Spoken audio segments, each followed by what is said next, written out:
Welcome to Navigating Receiverships, a podcast from the Commercial Receivers Association, focused on building a better understanding of what brings companies into receivership, what happens in receivership, what makes them unique, some alternatives to receiverships, and ultimately, what happens to the business as the receivership is closed out.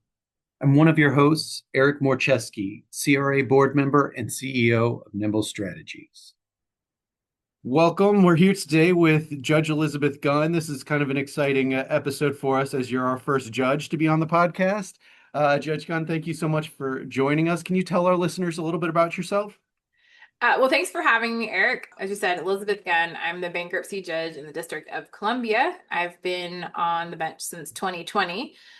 Before taking the bench, when I was in private practice, we had a couple of receiverships. We represented the receiver in at least two Virginia SEC receiverships. And then for 5 years in between being in private practice and taking the bench, I worked for the state and did nothing with receiverships. But it's definitely something I had familiarity with, and I'm really glad to join you on the podcast today. Thank you. And we're going to talk a little bit about some of these properties that are kind of funneling their way to you through the DC Attorney General's office and then the district courts. Tell us a little bit about, what's bringing these cases into you first. Let's start there. Well, obviously, I'm a bankruptcy judge, so I don't get any of the juicy SEC receiverships unless and until someone decides to file a petition, and then those issues. And I haven't had, I mean, fortunately or unfortunately, there hasn't been one in DC yet when I've been on the bench. But what I do have is a very interesting receivership law under the District of Columbia state law, or whatever you want to call it. We call it state law. It's the District of Columbia law, in that they have an ability to put in kind of almost a limited receiver over real property in such that they don't displace management. So management still owns the company. Management still has all of the managing decisions, but the DC Superior Court, upon motion of the Attorney General, and we can get into why they do that in a minute, will appoint a receiver to essentially, it's almost like a CRO. Their job is to take the money in and to spend the money. And this occurs in a way that they will usually require payments from the owners then to improve properties, but the manager, the receiver is kind of a property manager responsible to the court, but also to do repairs. So these cases arise really out of slumlord cases, property issue cases, and I would love to say it's a result of last resort or a remedy of last resort. And I don't know if we just have a prolific number of people who are not maintaining their properties in the District of Columbia, or we have a particularly aggressive enforcement mechanism, because we have a lot of these properties. I've seen in the 5.5 years I've been on the bench, I've had more than a dozen different properties coming through with receivers involved, where the managers, the owners, because they maintain management, have filed bankruptcy to get basically to try and stop what the receiver's doing or to stop some of the enforcement mechanism in Superior Court. But they don't have control of the cash. They don't have control of the rents. There's a debate between who has jurisdiction, which I think we're going to get into.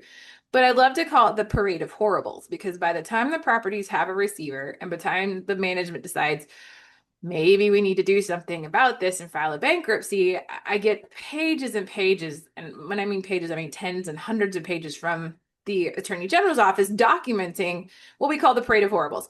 There's roaches, there's rats, there's no electricity, there's mold, there's leaks, there's no front door to the property, there's squatters, there's broken windows, there's all of these things that for years and years and years, the owners haven't decided to remedy. And, DC government takes a lot of flack for not being super effective at things. One thing they are really effective at is citations for building code violations, because I've had cases with thousands of outstanding, what we call DOB violations, where every single thing kind of gets its own number. So if the stove's not working, that's one violation. But if they're in the same apartment and there's a water leak in the ceiling, or there's rat feces on the floor, that each of those is a different violation. So we see these cases with all of this stuff, and yet I'm faced with an owner who says, I'm still trying to maintain my property. I can't do it while Superior Court is telling me I can't take my rents, I can't do anything, I can't take out a loan, I have to answer to the receiver. A lot of times they don't get along with the receiver. And so it puts me in an interesting jurisdictional position as to what can I do and what can I do, because it's not a full-fledged receiver. It's not an SEC receiver like you're used to, who has either the authority, the sole authority to file a bankruptcy or not. It's this weird middle ground where I have this receiver, and how do I get along with Superior Court, and who has jurisdiction over what? And we've had some really interesting cases that have come out of that situation. Yeah, so you called it what I would call it in Missouri. We call it a limited receivership, and some states call it books and records, where basically you take control of the financials. Can you walk our listeners through what that process is looking like from the AG making that decision essentially to go pursue one to how they're ending up in your court? So it usually starts with a lawsuit in Superior Court, Attorney General versus usually the property owner LLC and the owners of said LLC, because there's some pass-through statutory liability that they can get to the owners on these violations without piercing the veil. It's almost like responsible party taxes. They can get everybody into the lawsuit. And so it starts with a lawsuit essentially for the violations of the building and health codes. And what they really want is just like when you sue somebody for non-payment of child support or something, they just want them to fix the problem. I mean, ideally, they say you have X number of violations, you haven't cured them. We've told you you haven't cured them. Now we're having to file this lawsuit to allege you haven't cured them. And sometimes they'll ask for the appointment of the receiver at that point. Sometimes they bring them in and say you need to cure the violations or we're gonna get a money judgment against you. Mhm. It's when they continue to have more violations build up that either they amend the complaint to add a separate receivership count, or it's a contempt violation sanction. Now, what we see a lot of times is the building owners will get in, and what DC is asking for is a remediation plan. It's almost like a plan of reorganization or a plan of scheme of distribution or something. They want the property owner to say, okay, you tell me I have these 20 violations. Here's how I'm going to cure it over time. And if they can come to a settlement, they'd rather get that approved by the court. If that's approved and then they violate the plan, you can guess that the next motion is to appoint a receiver to enforce the plan because they haven't, agreed with the court order. Sometimes in the really egregious cases, they just pass that and they say, we don't trust these guys from here to Sunday. Or if they're a repeat offender, they'll just skip right to asking for a receiver. So it really all happens in Superior Court in the District of Columbia. And it probably happens over about a 1 to 3 year period, depending on how long. I mean, so it goes on quite a while. And one of the things, legal aid is frequently involved. One of the things I get legal aid, these people have been living in deplorable conditions for 4 years while they fought about this in Superior Court. I'm like, great, but I've had this 4 minutes, so we have to figure out what's going on. Usually what happens in that order, those remediation plans or an ordered remediation plan from a receiver, is if there's a remediation plan, they say how much has to be put into the property to fix the leaks, the rats, how much, if there's hard capital that has to be invested or whatever. If they don't have that and limited receiver is put in place, the first thing that receiver does is usually $60,000 inspection and analysis of the property. And I say that because they're not cheap. Like the receiver gets to charge an hourly rate. They hire experts in mold remediation and all those things. And they prepare what is usually something like 100-something page report, which takes about 6 months. And they say, here's everything we do to make the property perfect. And one of the questions I have, and this is just me speaking, but there are different levels of what is habitable and what properties should look like. And a lot of times it seems like the receivers are trying to take a Class D property and like, if I do everything I want, it could be Class A space. And you're like, maybe we should take this. And, I don't know. I don't know. They seem to always get approved because they're like, here's what to make it habitable and, compliance and brand new washers and dryers and all the things. So I think probably there's always some sort of give there, but they'll put a plan in and they will say, and this is going to, fix property X. It's going to cost $1.2 million. And next thing the attorney general does goes to the Superior Court judge and says, order those guys, the owners who are not collecting rents anymore because the receiver's taking all the rents, to put in the delta between rents collected and how much capital is needed to fund the things, which let me tell you, 7 out of 10 times, The owners don't have such deep pockets. Now, I've had Yep. a couple with deep pockets who decided they didn't want to comply anyway. I mean, they ended up in bankruptcy, but no one really is excited to cut the receiver like a, $700,000 check and let them pick their contractors and the order of operations and all that. But that's essentially what is supposed to happen. But yeah, so you get these where they're ordered to fund and they can't. So Mhm. again, they're still in control of the company. So instead of funding and being personally held liable or other court sanctions, contempt actions, they put the company in bankruptcy because there's an automatic stay there. Those are when I see them a lot of the times. Or if there's already been a contempt order, which I think we're going to get to kind of the biggest case I had on that in a bit. Sometimes they'll come in just to limit the effectiveness or to challenge whether or not what's being done is a police and regulatory exception or some other type of issue and how to maybe preserve the value. A lot of these properties, if they were fixed up, probably aren't underwater because Yep. a lot of them are either owned free and clear, they're legacy properties, but they're just in extreme disrepair. Mhm. Well, so that kind of segues us into what you were just mentioning, which is this larger case that you've been talking about. Do you want to introduce that a little bit? So this was a very large complex in Southeast DC. And if you're familiar with Southeast DC at all, it is the rougher part of the District of Columbia, but it was a 674 unit development over 5 buildings. It does a lot of low income housing, vouchers, Section 8, things like that, plus some private rent. It was bought by a conglomerate and owned by a doctor out of New York. And the allegations were from the district that over time, instead of putting the money back into the properties, because it was a functioning operating business when and managing itself, he took the money out and let the property go into disrepair. It was extensively litigated because he was one of the deep pockets. He did have money outside, and some of the other ownership had money outside. And he continued to refuse to fund. So over time, there was a remediation plan initially agreed to. It was not complied with in a timeline. I will say, I think sometimes the remediation plans in place by the court are a little fanciful because they say this property allegedly had mold in pretty much every unit, and they were going to remediate the mold, and the court ordered them to remediate the mold in 90 days. I'm pretty sure you could hire every mold remediation company in the District of Columbia to remediate the mold, and it would have taken more than 90 days. Ultimately, I think the mold remediation took 3 years. And so Gonna say I can't get a contractor out in 90 days for anything.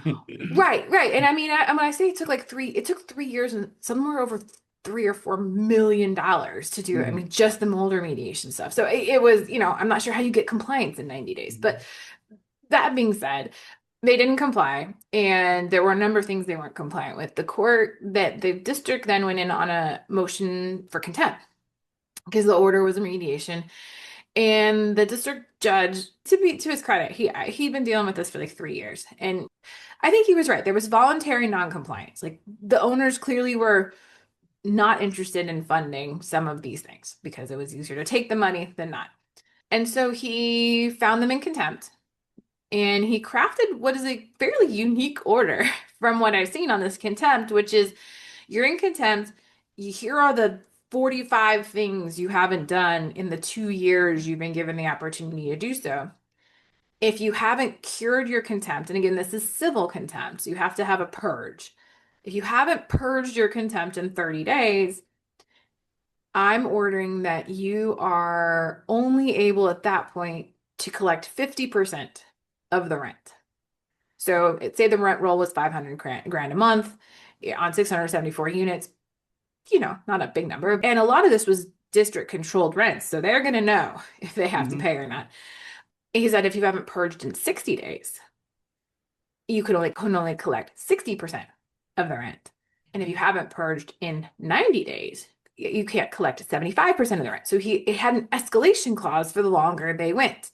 I might have the days wrong, something, but it was an escalation on this thing where they could collect less and less rent the longer and longer they went along. And the idea was that a lot of these voucher programs, the individuals still pay a piece of their rent. So if their Mhm. piece was 500, they would be compensated by only having to pay 250 or Mhm. 100 or whatever. And That's what ultimately pushed them in because they got past the first purge time and realized they're not even close. And they filed in September of 2023, I think, either so 23 or 24. And the first motion was for me to declare that the contempt order and the escalations thereunder were unenforceable post petition. They wanted that as a first day motion. The district was not excited about that being a first day motion. They filed in September. We ended up having a 2.5 day evidentiary hearing in December. There was some stipulated consents along the way. There was a challenge to the existing receiver, whether they should collect rent. They stipulated to allowing the current amount to stand for a period of time. We've had about 3 months where they were just collecting the 50% of the rent. But the question was whether there would be more in order to get to the evidentiary hearing. And Mhm. at the hearing, I got, I think, 7,000 pages. I got every one of the violations, which had photos, and we had testimony from the Department of Buildings. There was a committee of tenants represented. They had localized and had basically an ad hoc committee of tenants. So we had the president of the official tenants association. We had the representative of the tenants association. And I tried to express to everybody, I don't doubt that all of these conditions exist, but ultimately it comes down to a question of, is this contempt order enforceable as an exception to the automatic stay, which the district argued police and regulatory exception, or is it not? Is the debtor was arguing this is a violation of stay, we should be able to collect all our rents. And so we had a 2.5 day hearing, hear all this evidence, see all these witnesses. And I will tell you, I do hybrid hearings, so people come in person and they come by Zoom. I easily had 100 people watching most of these hearings. A lot of the tenants were very invested because this is their Yeah. house. This is whether or not it's going to be fixed up, what the timeline's going to be. In addition, legal aid had helped them all file claims because Mhm. now they're post petition and they're trying to Yep. sell the property and they're alleging six-figure, like hundreds of thousands of dollars of cure claims. Some had health issues.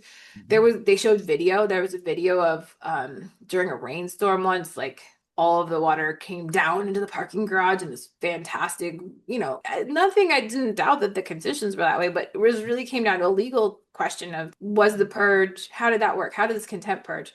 And so, I mean, I have an opinion out there. I wrote it on it. It came out and I ruled from the bench. I knew it was a really timely thing. So we took a weekend and I ruled from the bench on Monday morning. Took about 2 hours. I ended up writing it. So it's out there if anybody really wants to geek out on the police and regulatory exception. Let me tell you, it's thrilling. But what I held is that the contempt order itself and the finding of contempt and the order that the district obtained for the violations was clearly part of the police and regulatory exception.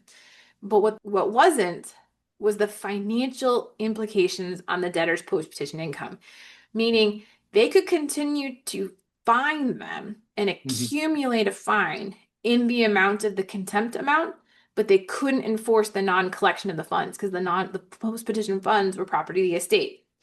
So they had a receiver.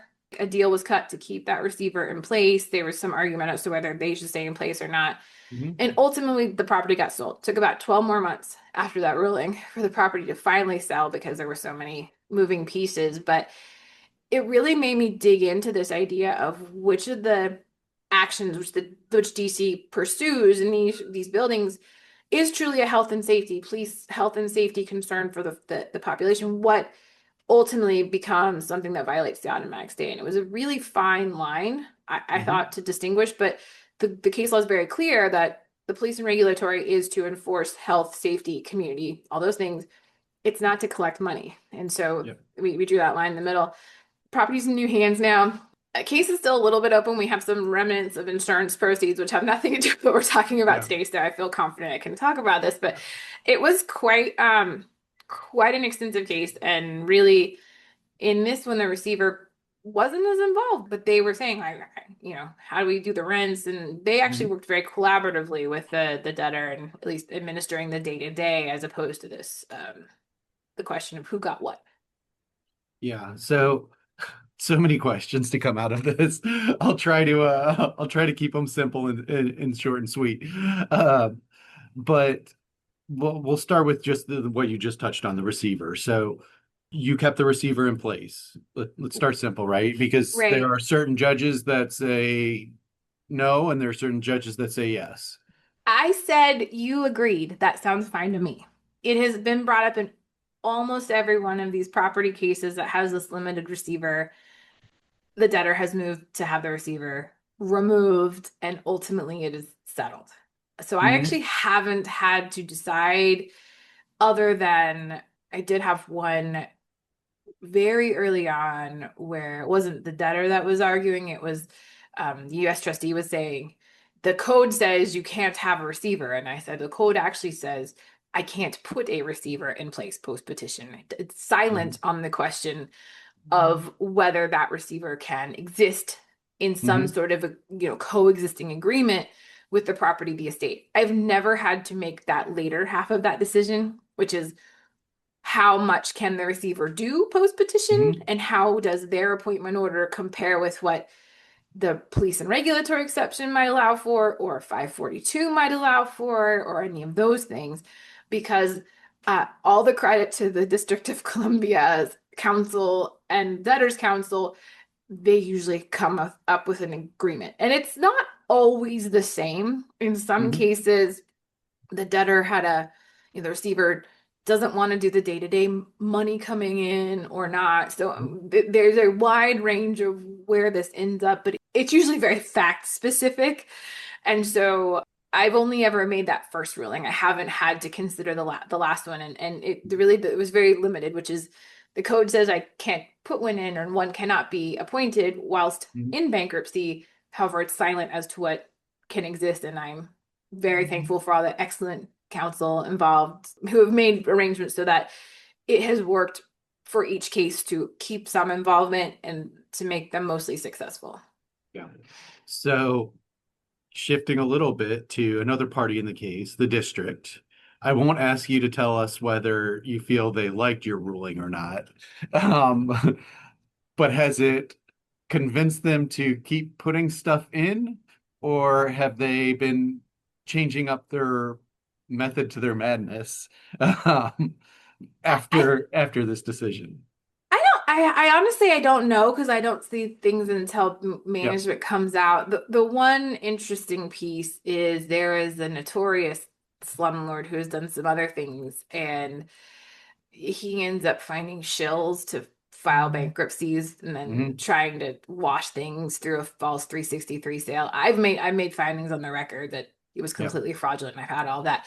The district actually, in a really unique and a first time thing in February of 2026, filed a RICO case against him and his brother, Okay. to try and he has a lot of properties that are in disrepair. It just lets them go, fines people to take ownership, and it appears misleads them. There's a lot of pieces, and the complaint is so. If I wanted, the only thing I can say getting creative is they've taken this guy on the Hmm. very first, from what we can tell, state DC Superior Court RICO case, which is very Okay. interesting. Yeah. Um, I think their enforcement arm within the scope of the various things still continues with these requests. I don't know if maybe they're changing their requests on contempt, Mhm. but certainly it's a limited situation that there's got to be something. You got to hit them where it hurts, right? So if that's where it hurts, then I Yep. don't know. But I haven't seen anything other than this very look. I watched the press release. It was fun to watch. I was like, oh hey, that's my lawyer, well, the one that comes Yeah. to court all the time, standing behind the attorney general as they announce this thing. So, um, yeah, that's the most interesting follow-up, and that really comes out more of a systematic alleged scheme to completely defraud, Yeah. renters. So, what do you think, knowing that our listeners are a lot of attorneys, a lot of receivers across the country, what are kind of some of those things that they might want to take away from what you learned as you walk through this case? I mean, I think, and receivers will know this, that everything comes from the appointment order, and it comes from the scope of the power granted to them by the appointing court.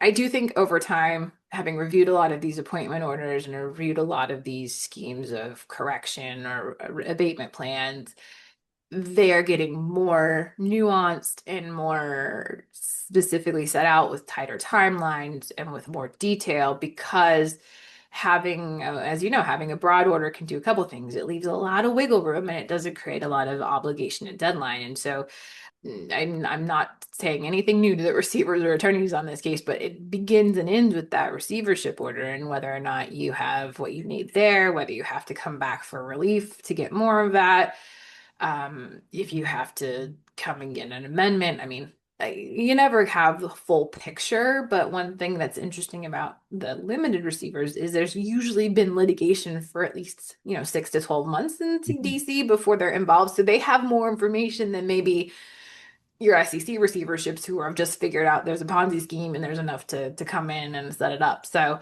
I would, get a great order, make sure it's very clear, Rooker-Feldman and all those other things that I can't change. We are in some ways bound by that as well, to the extent that it's not, there's not a conflict of law. There's a lot there that can be collateral estoppel or at least very persuasive in what authority the bankruptcy court may or may not have to change, modify, or allow relief. And so, yeah, I think, I don't think this is anything groundbreaking to the folks who do this on a day-to-day basis, but begins and ends with the appointment order. And really, the receivers themselves, if I always appreciate a practical approach. So if they come in and they're like, I'm doing this, but I'm happy to work with them or correspond with them, it's very helpful to at least keep the lines of communication open, especially once debtors has counsel. Giving them as much information I think as possible moves things forward because if the receiver has told the owner and their counsel has told the owner and it gets to me and I have to yell at the owner, I mean, they usually listen to me because I'm big and mean and have a black robe, but sometimes you just have to have that communication and we can read it between the lines. I get these pleadings like the owner is refusing to this motion to compel, and I was like, bring him in. I was like, come on now. Like, come on, son. Like, let's go. So, yeah, I mean, the receivership order and then maintaining and opening those lines of communication and really assisting debtors counsel because 99% of the time, debtors counsel had a guy walk in and go, the state's trying to steal my property. And, showing the background and explaining the history of the case. And this big one we were talking about, it took me like half a day or a day when it first filed just to get my hands around the 5 years of litigation. So remember, the person on the bench or debtors counsel is going to be the least educated person in this situation. And to the extent you can, yes, advocate for your position, but do it in a little, more informative, like here, it would help because it's all off the record and it certainly facilitates a quicker resolution. Yeah, I work with a great attorney, and he always says the easiest explanation often wins, right? And that if I can easily explain it to you and their side is very complex, it's probably going to be easier for a judge who's got all these other cases going on all the time to say like, all right, the easiest explanation is what I'm going to stick to.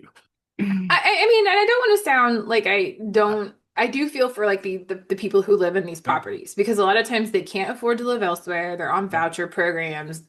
They're low income, very vulnerable, a lot of times not English speaking populations. And I try not to discount, I'm certainly trying not to discount that, but it doesn't help me to hear about all of that over and over and over again when that's not the legal question I'm being faced with. So when the attorneys try and come in and just spend some airtime to make people feel good about that, I heard again that they don't have running water or that the management's not responding or that the door fell off again. If you have emotion on that, fine, let's deal with it. But I'm aware. I'm like an elephant. I almost never forget. And so just let's get down to brass tacks. And it's not a jury trial. You don't have to postulate. You don't have to put on a show. I'm aware. I get that this property's horrible and this guy's a slumlord and that's your opinion, but I have to make the legal decision on the legal issues. And so cool your jets, maybe might be the way to put it. Yeah. Yeah, well, thank you so much. I really appreciate it.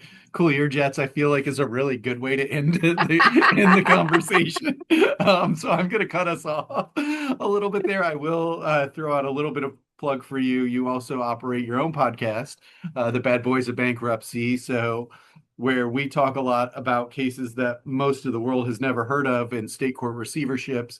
You're talking about some of the biggest cases that we've all watched play out on TV and in newspapers and across the internet and on Twitter and wherever else. So if you're interested, please feel free to look up Judge Gunn's podcast.